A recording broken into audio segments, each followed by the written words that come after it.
नमस्कार। और आज हम बात करने जा रहे हैं।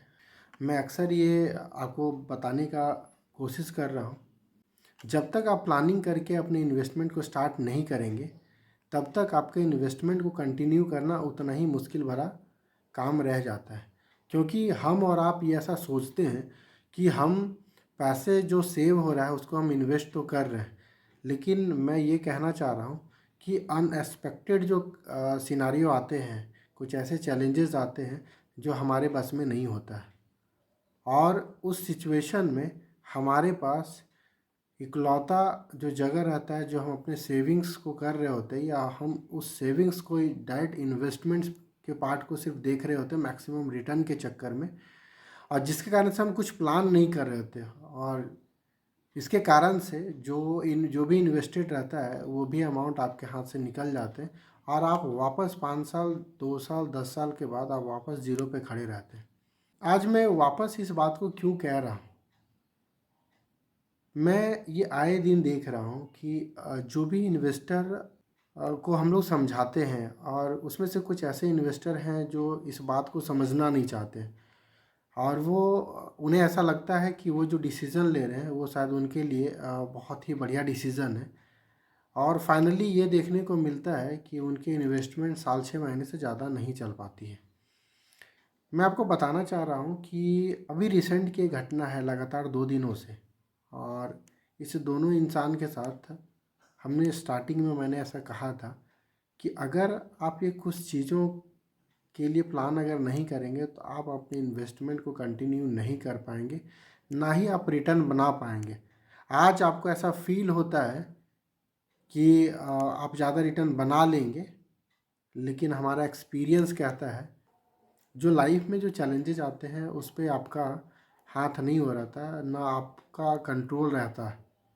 तो जो सिचुएशन को हैंडल करने के लिए अगर आपने प्लानिंग नहीं किया हुआ है तो आपके इन्वेस्टमेंट को कंटिन्यू नहीं कर पाएंगे। और यही सिचुएशन है। अब लगातार मैं पिछले 2 दिन 3 दिनों से ये देख रहा हूँ, हर कोई ना कोई दिन एक इन्वेस्टर आता है और उनका एक सिचुएशन ऐसा रहता है जिसमें उनका कहना होता है कि आज हमारे घर में कोई बीमार है जिसमें बहुत सारे खर्चे आ रहे हैं, और वो खर्चे कारण से मैं अपनी एसआईपी को कंटिन्यू नहीं कर पाऊँगा, आज इस एसआईपी को रोक दीजिए। और जो भी हमने कुछ पैसा उसमें जो डाला हुआ है, आज मार्केट घटा हुआ है या बढ़ा हुआ है मतलब नहीं है, लेकिन हमारे पैसे को निकाल के दे दीजिए, ताकि हम उन्हें हम ठीक करवा पाएँ।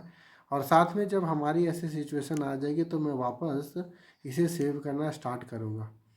आज मैं वापस ये वीडियो बनाने के पीछे सिर्फ यही रीज़न है कि मैं आपको ये बताना चाह रहा हूँ, अगर आज तक इसी लापरवाही के साथ आप भी अपने इन्वेस्टमेंट को कंटिन्यू कर रहे हैं या कंटिन्यू करना चाहते हैं, या इनफैक्ट आप स्टार्ट करना चाह रहे हैं, तो आपको संभलने की ज़रूरत है। अगर आपने आज नहीं संभला तो आप अपने इन्वेस्टमेंट को कंटिन्यू नहीं कर पाएंगे, जिसका रोज़ हम लोग एग्ज़ाम्पल एक देखते आ रहे हैं। और बहुत ही तकलीफ़ होता है उस इन्वेस्टर से ज़्यादा कि जब वो हमारी बातों को ना मानते हुए वो सिर्फ अपने ज़िद पे अड़े रहते हैं, और जब सिचुएशन उनके साथ आता है तो ना हम उनके साथ खड़े हो पाते हैं, ना उनके दशा को देखते हुए हमें अच्छा लग रहा होता है। तो मैं आपको ये बताना चाह रहा हूँ और ये मैसेज दे रहा हूँ इस वीडियो के माध्यम से, अगर आपने अभी तक अपने लिए प्लानिंग नहीं किया हुआ है तो सबसे पहला है कि अपने लिए प्लानिंग कीजिए। आपके लिए मैं बार बार कहता हूँ, हर वीडियो में ये कहता हूँ कि इन्वेस्टमेंट से पहले आपके पास एक लाइफ इंश्योरेंस, एक प्रॉपर लाइफ इंश्योरेंस होना चाहिए। दूसरा, आपके पास एक हेल्थ इंश्योरेंस होना चाहिए। मैं नहीं कहता हूँ कि आप परचेज करो, लेकिन आपके पास जिस भी सिचुएशन में हो, आप अगर आप बीपीएल के नीचे आते हो तो आपके पास का आयुष्मान भारत योजना के तहत में कार्ड बनाया जा रहा है जिसमें 5 लाख का हेल्थ इंश्योरेंस प्रोवाइड करवाया जा रहा है। आप वहाँ से बनाइए जो फ्री ऑफ कॉस्ट है। अगर नहीं है तो आप अपने लिए हेल्थ इंश्योरेंस लीजिए। दूसरा क्या है कि मैंने लाइफ इंश्योरेंस आपको बोला, ये पहला प्रायोरिटी, ये सब चीज़ें होनी चाहिए। तीसरा जो मैं अक्सर बोलता हूँ कि personal accidental coverage with loss of income, ये तीनों का अगर ओवरऑल एवरेज अगर आप देखेंगे तो महीने का करीब 2,000 3,000 के आसपास जाता है, अगर हेल्थ इंश्योरेंस भी अगर आप अपने साथ फैमिली का कंटिन्यू करते हैं तो मुश्किल से 2 से 3 हज़ार रुपये अगर आ जाता है, अगर एज आपकी 30 साल के आसपास में है तो, और आपके साथ फैमिली भी है तो एवरेज कॉस्ट इतना ही बैठता है। तो आप 2,500 से 3,000 रुपये दे के ना आप एक सुकून भरी ज़िंदगी जी सकते हैं।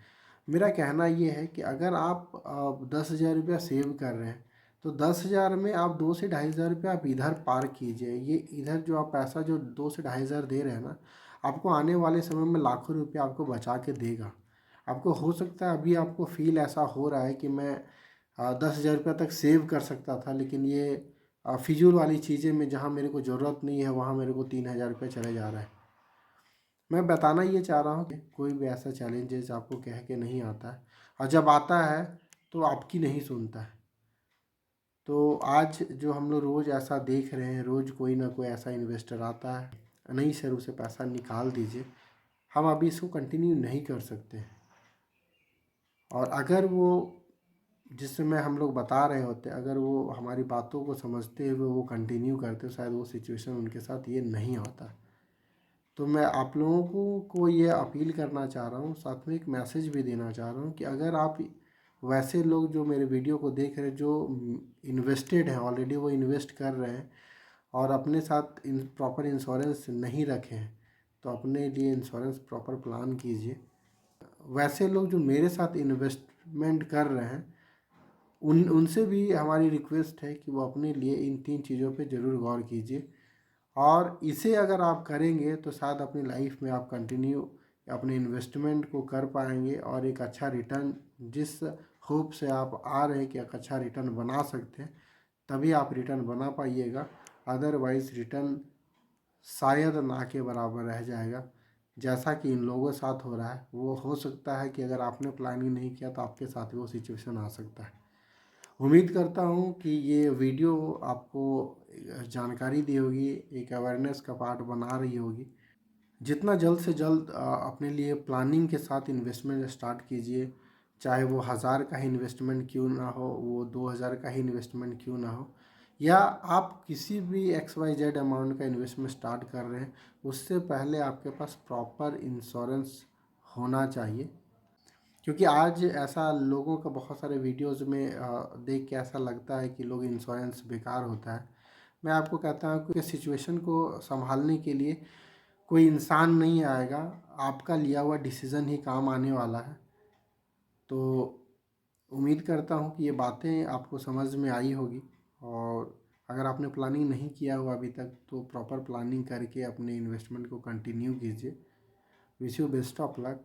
और कोई भी ऐसा जानकारी जहाँ पे आपको ऐसा लगता हो कि और भी जानकारी चाहिए, तो दिए गए नंबरों पे कॉल करके कनेक्ट कर सकते हैं और कोई भी जानकारी ले सकते हैं। तो हम मिलते हैं एक नई वीडियो में एक नई जानकारी के साथ में।